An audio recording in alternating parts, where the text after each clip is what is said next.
пришли мне вот такие акустические провода от компании Dell Audio.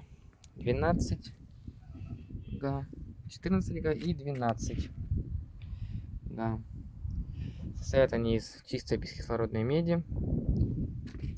Бескислородная медь — это чистая на 99,99% медь, которая практически без примесей.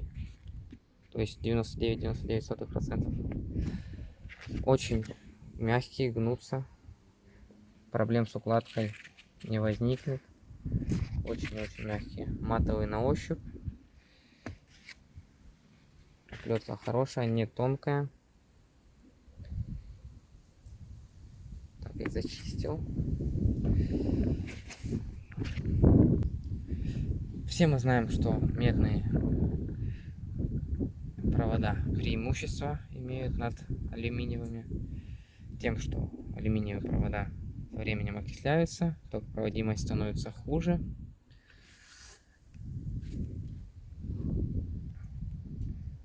Такие вот терминалы на панч-машинах тоже пришли на обзор. Скоро сниму обзор, выложу на YouTube также. Вот так вот выглядит страничка на сайте Dell Audio с этим кабелем. Тут написано 2 года гарантии, подменный фонд, название Phoenix Sport Speaker кабель 12 га. И также описание. Топовый акустический кабель из чистой бескислородной меди для установки автомобильной акустики любого класса. Цена 342 рубля.